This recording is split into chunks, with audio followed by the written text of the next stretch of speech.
নমস্কার দর্শক বন্ধু। জীবন মানেই যুদ্ধ, আর যুদ্ধ মানে আমরা জানি যে লড়াইটা খুব একটা সহজ নয়, কারণ লড়াই নিজের সাথে নিজের লড়াই, নিজের জীবনে এগিয়ে যাওয়ার লড়াই, লড়াই নিজের মানুষগুলোকে ভালো রাখার লড়াই। আর এই সমস্ত লড়াইয়ে আমরা তখনই এগিয়ে যেতে পারি বা সাকসেস পেতে পারি যদি আমরা সঠিকভাবে গাইডলাইনটা পাই। এই গাইডলাইন কথাটা বারবার আমার মুখে উঠে আসে, কেন বলুন তো? তার কারণ আমি হয়তো জীবনে একজন সঠিক গাইডলাইন মেনে বা সঠিক গাইড দেওয়ার মানুষটিকে পেয়ে গেছি, কিন্তু আপনি এখনো পাননি। দেরি কিসের? আমি তা নিয়ে যখন চলে এসেছি, সেই গাইড দেওয়ার মানুষটিকে আমি আপনাদের ঘরে ঘরে আপনাদের জীবনে পৌঁছে দেবো। এটা আমার নিজের প্রতি নিজের একটা অঙ্গীকার, আর সেই অঙ্গীকারকে সফল করার জন্য অঙ্গীকারবদ্ধ হয়ে আপনাদের সামনে নিয়ে এসেছি শ্রী শান্তনু শাস্ত্রীকে, যিনি তার অধ্যাবসায় দিয়ে, বিদ্যা দিয়ে আপনাদেরকে গাইড করবেন অ্যাস্ট্রোলজিক্যাল ওয়েতে, যাতে আপনারা সঠিকভাবে নিজেদের গোলটা অ্যাচিভ করতে পারেন। সাকসেস আপনাদের কাছে ধরা দেবেই। চলুন শান্তনুদাকে স্বাগত জানিয়ে শুরু করব আমরা আমাদের আজকের অনুষ্ঠান। নমস্কার দাদা। নমস্কার সবাইকে। দাদা, আজকে আমরা বাংলা নতুন বছর কেমন যাবে তার পর্যবেক্ষণের উপর দাঁড়িয়ে আমরা প্রত্যেকটা রাশির কিছুটা ইনফরমেশন তোমার থেকে গ্যাদার করছি, আর আজকে মকর রাশি সম্পর্কে একটা ওভারঅল ধারণা নেব। মকর হচ্ছে আমাদের 10th সাইন, 10 নম্বর রাশি।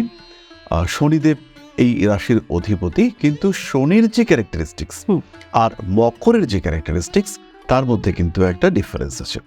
শনি স্থবির, শনি ধীর, শনি শান্ত শিষ্ট স্লথ, কিন্তু মকর হচ্ছে জ্বর প্রকৃতির রাশি। পৃথ্বীর তত্ত্ব এবং পৃথ্বী তত্ত্ব জ্বর প্রকৃতি শনি দ্বারা প্রভাবিত। মকর রাশি পৃথ্বীতত্ত্বের হলেও এখানে আমরা ওয়াটারি সিগনিফিকেন্স দেখতে পাই। ফলে এরা কখনো সফট, এরা কখনো স্ট্রিক্ট ডিসিশন নিতে পারেন, এরা কখনো রেসপন্সিবল, কার্মিক তো অবশ্যই। এবং প্রত্যেকটি বিষয়ের মধ্যে মকরের কিন্তু একটা এথিক্স কাজ করে। মকর নিজের সিস্টেম থেকে বেরোতে চান না, আমি এটা করছি, এবং এর পেছনে একটা লজিক আছে, এর পেছনে মকরের একটা ফিক্সড ফিলোসফি আছে। ফলে মকর রাশি বা লগ্নের মানুষদের যে লাইফস্টাইল, তার যে থিম অফ লাইফ, এটা কিন্তু অনেকটাই নির্দিষ্ট এবং ডেডিকেটেড একটা ওয়েতে তারা চলেন। সেখানে পরিবর্তন আসলে তারা অল্প বিস্তর পরিবর্তন নিয়ে আসেন, কিন্তু ওভারঅল তার যে জীবন দর্শন এটা একটা ফিক্সড থাকে। পরিশ্রম প্রচণ্ড করেন, তার সঙ্গে রেসপন্সিবিলিটি রয়েছে, ফ্যামিলিকে ভীষণ গুরুত্ব দিয়ে থাকেন মকর, এবং কর্মই তার ধর্ম। তো মকর রাশির যে জাতক জাতিকারা রয়েছে, বাংলার এই নতুন বছরে তাদের চাকরিগত যে দিকটা, সেটা মকরের ক্ষেত্রে সবচেয়ে বড় আমরা দেখতে পাচ্ছি 1432 পড়ার ঠিক আগেই 7.5 শেষ হলো। তো এইটা মকর প্রায় 7.5 বছর ধরে ভুগছিলেন। এই 7.5-এর এই ফেজটা যে শেষ হলো, শনি মীন রাশিতে প্রবেশ করলো, মকর তার হ্যাপি লাইফ ফিরে পেলেন। আবার 22.5 বছর পরে শনির 7.5 শুরু হবে, কিন্তু মকর এখন স্টেবল, মকর এখন হ্যাপি। তো এই যে সিচুয়েশনে মকর রান করছেন, এই সময়টা চাকরির কানেক্টিভিটি বাড়তে দেখতে পাওয়া যাবে। চাকরি তো হচ্ছেই মকরের ক্ষেত্রে। কয়েকটা বিষয় আমরা খেয়াল রাখবো। শনির 7.5 কাটছে, ভীষণ পজিটিভ এটা, কিন্তু মীন রাশি থেকে রেট্রোগ্রেড মোশনে রাহু কিন্তু কুম্ভে চলে আসছে। ফলে মকরের যে অর্থ ত্রিকোণ, যাকে আমরা 2, 6 এবং 10 বলে থাকি, সেখানে কিন্তু রাহুর একটা ইম্প্যাক্ট কাজ করবে। তো এই রাহুর যে ইম্প্যাক্ট অর্থ ত্রিকোণে কাজ করছে, এর ফলে মকরের চাকরির ক্ষেত্রে সাকসেস বাড়বে। ইন্টারভিউ ক্র্যাক করতে পারবেন মকর রাশি লগ্নের মানুষরা। অন্যান্য 5টা রাশিকে যদি আমরা ধরি, তার থেকে মকরের এই ইন্টারভিউ ক্র্যাক করার সম্ভাবনা অনেক অনেক বেশি। মকর জানবেন যে জীবন কোন দিকে এগোচ্ছে, জীবন কিভাবে এগোচ্ছে, জীবনের ধারা কোন দিকে, এই ব্যাপারটা কিন্তু মকর ভীষণভাবে উপলব্ধি করতে পারবেন। সাকসেস রেট বাড়ছে, ফলে জীবনকে আর একটু গুছিয়ে নেওয়ার প্রচেষ্টা, এটাও মকরের ক্ষেত্রে বাড়তে দেখতে পাওয়া যাবে। মকর রাশি, মকর লগ্নের যারা মানুষ রয়েছেন, তারা একটা সিস্টেম ফলো করবেন। চাকরি হচ্ছেই, কিন্তু যারা চাকরি করছেন তাদের ক্ষেত্রে কিন্তু কিছু ডিস্টারবেন্সেস দেখতে পাওয়া যাবে। সবচেয়ে বড় ডিস্টারবেন্স দুটো দিকে, একটা হচ্ছে বসের সঙ্গে রিলেশনশিপ, আর সেকেন্ড হচ্ছে সেভিংস।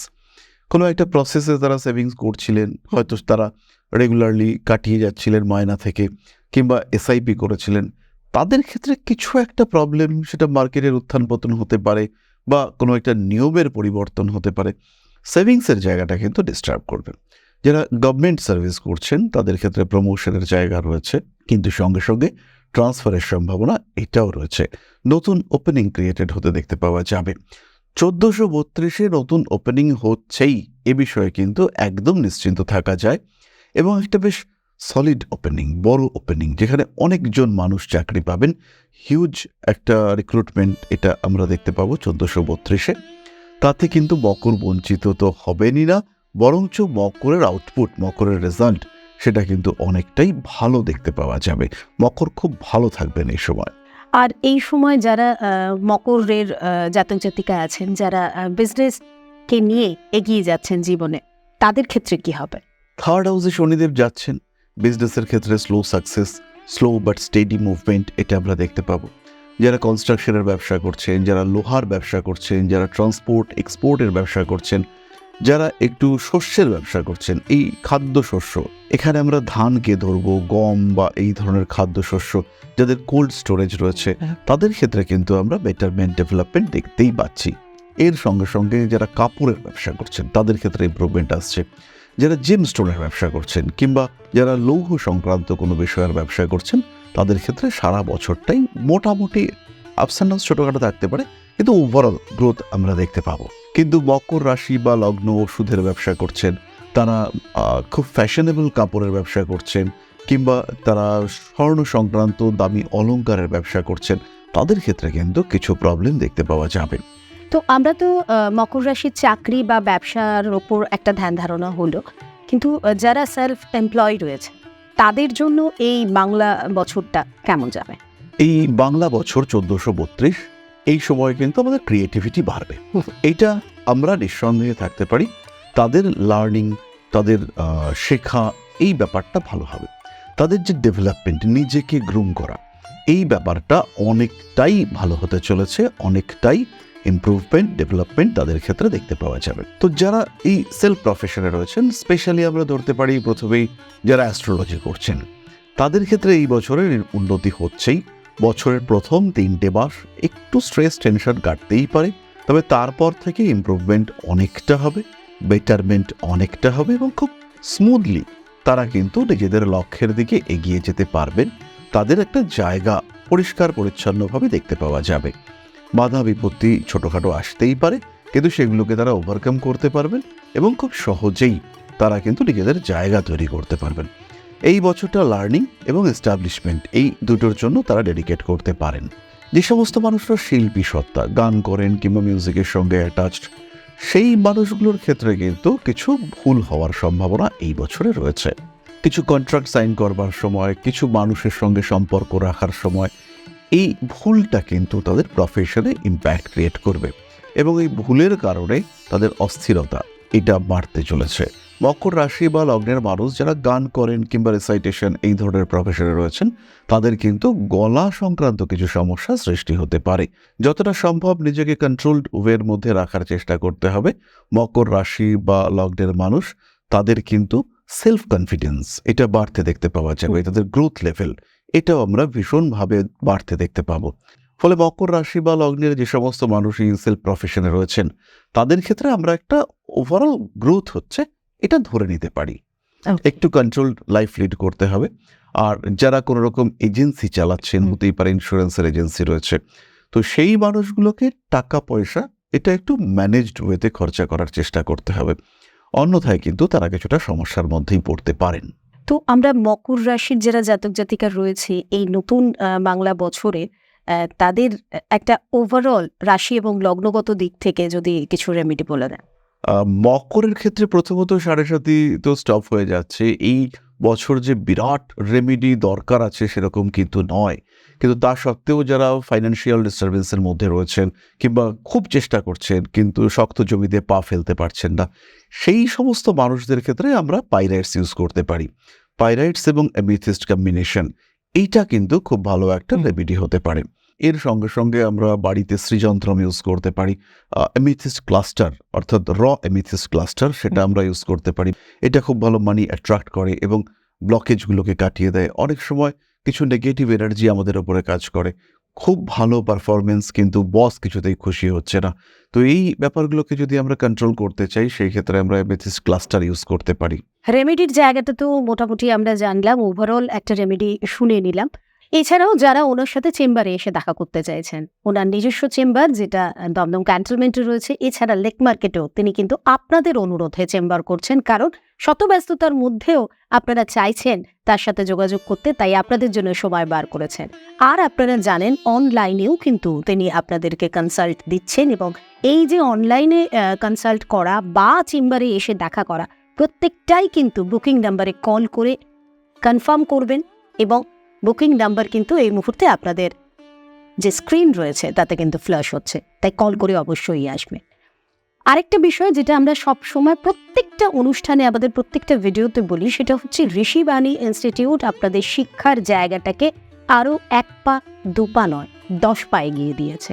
যারা সত্যি শিখতে চাইছেন, যারা সঠিক জায়গা খুঁজে পাচ্ছেন না, যারা সঠিক প্রতিষ্ঠান খুঁজে পাচ্ছেন না, যারা সঠিক শিক্ষক খুঁজে পাচ্ছেন না, শিক্ষক শিক্ষিকা নিয়ে সঠিক প্রতিষ্ঠানের একটাই নাম ঋষিবাণী ইনস্টিটিউট।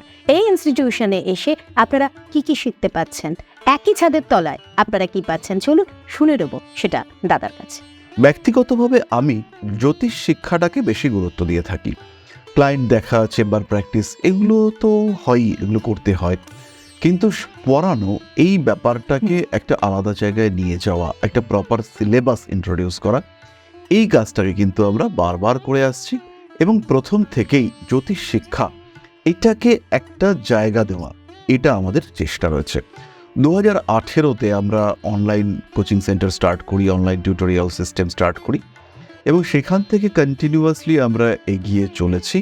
10 বছর ধরে আমি জ্যোতিষ পড়াচ্ছি, সেখান থেকে একটা সিস্টেমেটিক সিলেবাস, সায়েন্টিফিক সিলেবাস আমি ডিজাইন করেছি, যেখানে শুধু জ্যোতিষ নয়, জ্যোতিষের সঙ্গে সঙ্গে হস্তরেখা, সংখ্যাতত্ত্ব, বাস্তুশাস্ত্র এগুলো সম্পর্কেও যথেষ্ট শেখানো হয়। এবং যখন একজন অ্যাস্ট্রোলজার সে চেম্বারে গিয়ে প্র্যাকটিস করবে, তার যে প্ল্যাটফর্ম দরকার, তার যে সাবজেক্টের নলেজ দরকার, সেগুলো টোটাল তার কাছে দেওয়া হচ্ছে, এবং সে যখন কাজ করতে নামছে তার কাছে কিন্তু সমস্ত টুলস রয়েছে, ফলে প্র্যাকটিসটা অনেকটাই ইজি হয়ে যাচ্ছে।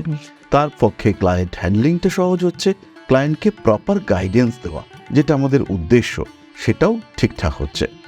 ফলে জ্যোতিষ যদি কেউ শিখতে চান, সেই ক্ষেত্রে গন্তব্য কিন্তু ঋষিবাণী, এই ক্ষেত্রে কোনো রকম কোনো সংশয় নেই। একদম ঋষিবাণীতে জ্যোতিষ শেখানো হয় উইথ ট্রু ডেডিকেশন। এখানে কিন্তু আমরা কোনো কিছুর সঙ্গে কোনো রকম কম্প্রোমাইজ করি না। জানি এই অনুষ্ঠানটা এখানে শেষ হোক আপনারা চান না, কিন্তু অনুষ্ঠানটা এগিয়ে নিতে গেলে আবার পরবর্তী অনুষ্ঠানে আসতে হবে, শেষ না হলে শুরু কি করে হবে। আর সেই জন্যই আজকের মতো আমাদের এখানে থামছি এই কারণে, আবারও আগামী দিনে আপনাদেরকে নিয়ে এবং শ্রী শান্তনু শাস্ত্রীকে নিয়ে আমি তা নিয়ে চলে আসবো, একসাথে পথ চলবো, একসাথে অনেক কিছু জানবো, অনেক কিছু শিখবো। ভালো থাকুন, সুস্থ থাকুন, আর শ্রী শান্তনু শাস্ত্রীর হাতটা শক্ত করে ধরে রাখুন। নমস্কার দাদা। নমস্কার, জয় মা আদিশক্তি।